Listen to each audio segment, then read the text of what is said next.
Mesdames, Messieurs, bonjour. J'ai le plaisir de recevoir aujourd'hui le professeur Jean-Marie Ayt, universitaire, écrivain, pour nous apporter son regard académique sur les questions de l'heure en lien avec les thématiques que nous traitons dans le cadre de votre émission Europe-Afrique sur MEDA TV. Jean-Marie Ayt est membre de l'Observatoire d'études géopolitiques en France, membre du Centre d'études de prospective stratégique et président d'honneur de la Conférence des organisations internationales non gouvernementales du Conseil de l'Europe. Professeur Ayt, bonjour. Bonjour. Merci d'avoir accepté cette invitation. Alors, vous êtes l'auteur d'un ouvrage que vous avez présenté récemment qui s'appelle Mohamed VI, la vision d'un roi, action et ambition. Alors, avant de vous demander vraiment quel regard vous portez sur l'évolution du Maroc, puisque ce sera un peu le thème de l'émission, quelles sont les circonstances inspiratrices de votre livre?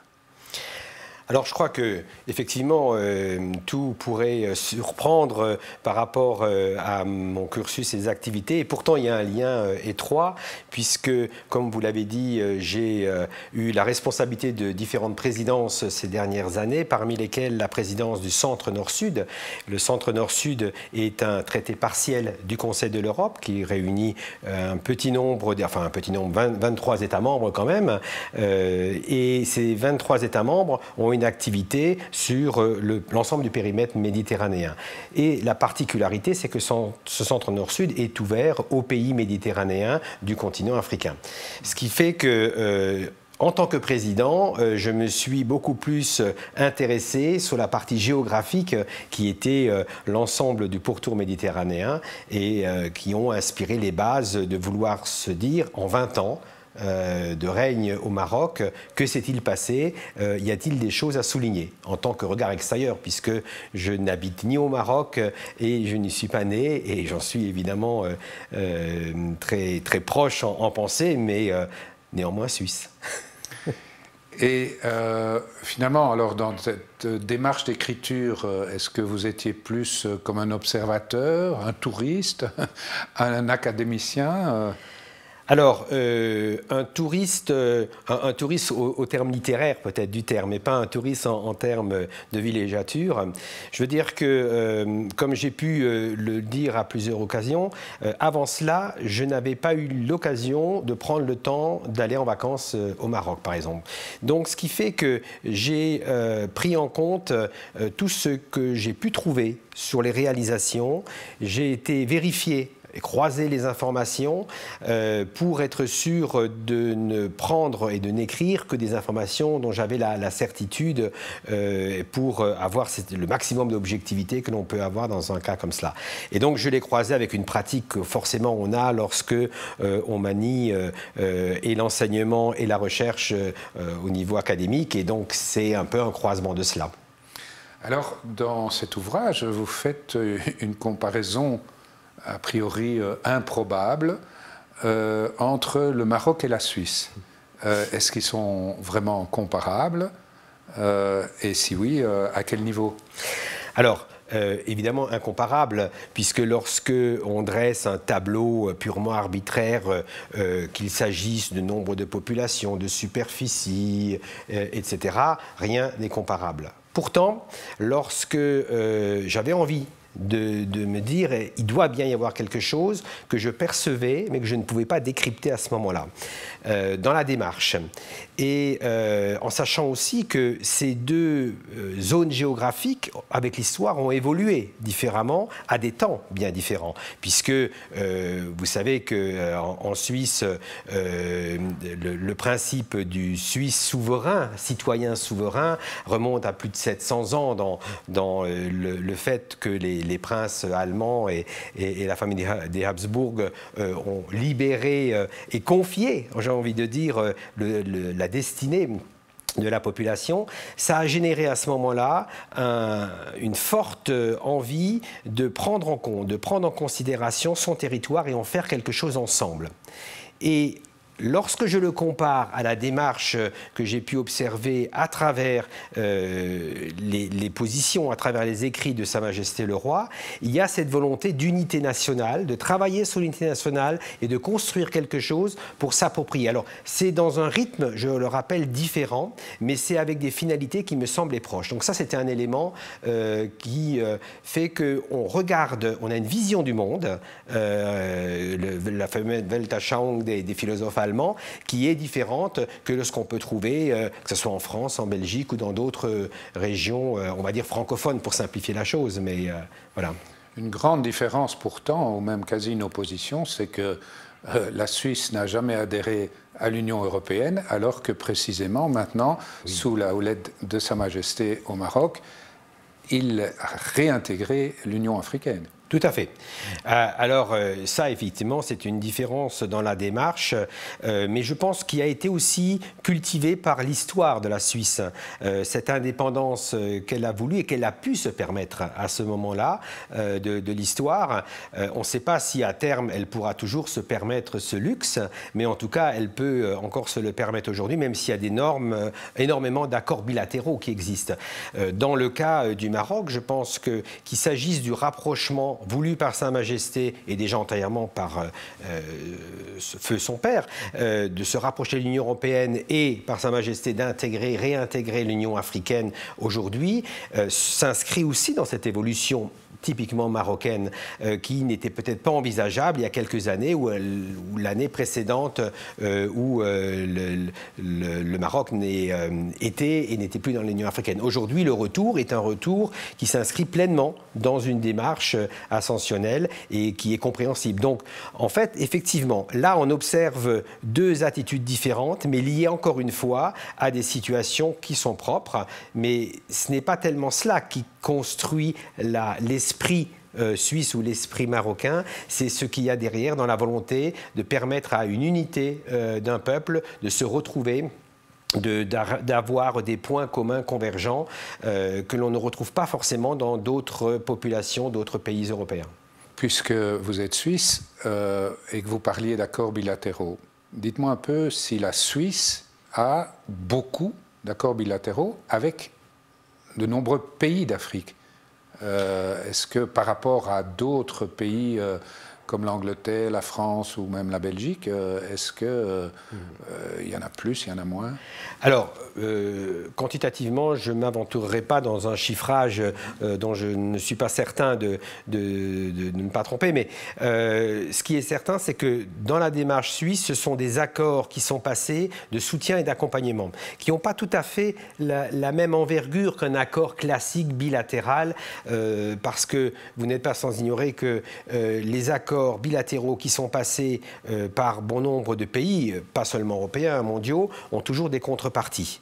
Ce qui différencie d'ailleurs les accords bilatéraux que le Maroc a passés avec les pays africains, où Sa Majesté a décidé qu'il n'y aurait pas de contrepartie. C'est quand même, dans la démarche suisse, ce sont plus des accompagnements, des aides, des soutiens qui sont faits à différents pays, dont le Maroc d'ailleurs, sur des thématiques précises, qui s'apparentent très fortement à des accords bilatéraux, mais qui n'ont pas la même construction en tant que telle. Après, en nombre, comme dit, je ne pourrais pas dire s'il y a plus ou moins, mais les liens sont importants. Ce sont plutôt des partenariats. On peut les appeler des partenariats, même s'ils n'ont pas cet intitulé, quoi. Dans votre livre, toujours, vous parlez des actions et des ambitions du roi au Maroc. Ça a l'air même de vous avoir fasciné. Donc, je dirais, qu'est-ce qui a le plus suscité votre admiration ? Alors, plusieurs choses. Et permettez-moi peut-être juste avant, si j'ai appelé le titre du livre, j'ai utilisé le mot « vision », c'était pour moi quelque chose d'important pour le distinguer de l'ambition. Même si, après, dans le langage, notamment en langue française, on a tendance à utiliser presque comme des synonymes qui n'en sont pas. Mais pour moi, c'était important de le marquer parce que je crois qu'une place qu'occupe Sa Majesté peut se permettre d'avoir une vision liée à une durée qui est défini avec la vie en tant que telle, qui va se démarquer avec l'ambition d'un chef d'État ou d'un chef de gouvernement dans un mandat bien précis, qui va se déterminer aussi pour un gouvernement, qu'il s'agisse des gouvernements que l'on connaît en Europe, sur cette durée, mais en même temps sur la mise en œuvre de quelque chose à partir d'un programme, à partir d'objectifs précis. Alors que dans la démarche de visionnaire que l'on peut attribuer à Sa Majesté, ou qu'on peut se permettre d'attribuer à Sa Majesté, c'est simplement que, enfin simplement, je le minimise en disant simplement, je retire le mot simplement, c'est en fait que c'est une impulsion forte qui fait qu'après, un gouvernement mettra en œuvre les éléments, mais qui part de l'humain. Et j'ai fait ce détour, que vous m'avez permis, pour dire que parmi les points qui m'ont fasciné, c'est l'approche humaine en tant que telle. L'approche humaine, d'ailleurs, où je commence dans le livre à parler de la place de la femme, de la place de l'enfant, de la dimension éducative, parce que ce sont des éléments qui me sont foncièrement importants pour le devenir d'une population. Et cette approche-là, moi, c'est celle qui m'a intéressé en premier et que j'ai creusé parce que on connaît peu de pays au monde qui, par exemple, sur le plan humain, aient mis en place l'IER qui a été voulu par Sa Majesté dès le début de son règne et qui fait que un État se permet de dire, bon, il y a eu des faits, il y a eu des exactions, il y a eu des disparitions. Faisons le point, créons une commission, une instance qui va permettre d'étudier cela, qui va permettre de mettre au jour. Il n'y a que 2 pays dans le monde qui l'ont fait. Et c'est des situations qu'on a connues dans plein d'autres pays. Et je crois que ce côté profondément humain, c'est celui qui m'a marqué en premier. Et se découle après, tout à fait naturellement, d'autres thématiques. Mais pour moi, c'est pratiquement la racine de l'intérêt que j'ai porté sur ce regard d'aujourd'hui. Nous allons faire une petite pause. Et nous allons nous retrouver après cette interruption. Nous reprenons le cours de notre émission avec le professeur Jean-Marie Eid. Alors, professeur, vous êtes chercheur associé au Centre d'études des migrations à l'université Mohamed Ier à Oujda. Sur quoi travaillez-vous précisément là-bas ? Alors, je crois que l'essentiel du travail, c'est un échange de pratiques et de bonnes pratiques. On sort un peu du contexte classique du laboratoire. Lorsque je travaille à l'Université de Haute-Alsace, près de Strasbourg, dans le cadre du laboratoire, nous travaillons pas sur ces thématiques-là, mais nous travaillons de façon plus classique, plus académique en laboratoire. Avec Oujda, c'est beaucoup plus un échange de pratiques sur ce que se fait, ce qui se met en œuvre dans le cadre des migrations en général et ce que le Maroc produit également de son côté. Et donc, c'est l'analyse de ces bonnes pratiques et les effets produits par ces bonnes pratiques, voire les difficultés telles que l'on connaît. Et la démarche est quand même très différente quand on regarde ce qui est proposé aujourd'hui à travers la législation marocaine et ce que bon nombre de pays européens proposent. Mais là encore, le contexte est différent.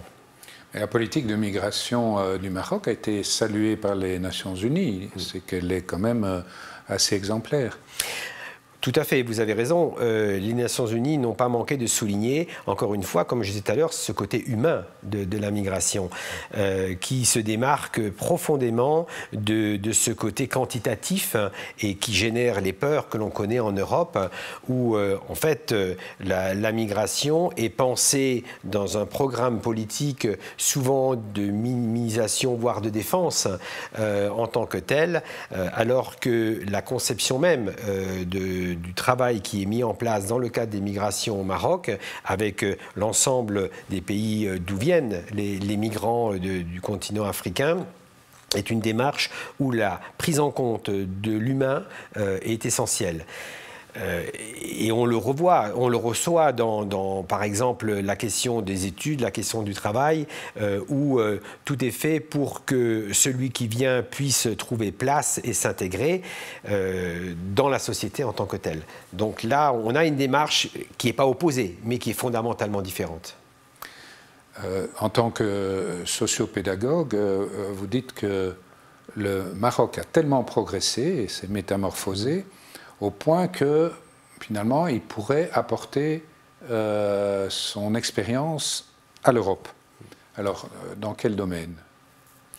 Alors, le domaine qu'on vient d'évoquer, la prise en compte de l'humain à travers la question d'émigration, pourrait effectivement contribuer à changer le registre de pensée que l'on a dans nos pays européens. Ça, c'est clair.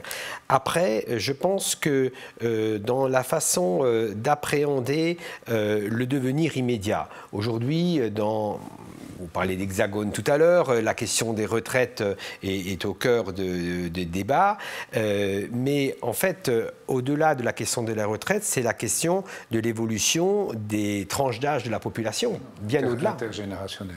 Voilà. Et cette question générationnelle est une problématique très importante pour tous les pays européens, pas seulement évidemment pour, là on se préoccupe à juste titre des retraites, mais quand on voit qu'on a une population jeune sur le continent africain dans son ensemble, et notamment au Maroc, quand on voit les 65 ans et plus qui arrivent sur le marché des tranches d'âge, si j'ose l'appeler ainsi, l'Europe aurait lieu de se préoccuper plus fortement. Elle s'en préoccupe, mais sans aucun lien avec l'enjeu du glissement des populations. Si on prenait en compte ces deux facteurs, le facteur migratoire et le facteur démographique, et qu'on travaillait entre des pays comme le Maroc et des pays européens, on arriverait à progresser. Or là, on est dans une relation qui est malheureusement encore une relation où le savoir aurait tendance, je vais être dur dans mes mots, mais à passer que dans un sens. Et je trouve qu'on aurait tout à gagner à ce que ce savoir soit véritablement partagé. C'est un peu l'objet de ma question suivante. Les relations avec l'Europe, le Maroc plaide pour des rapports d'égal à égal.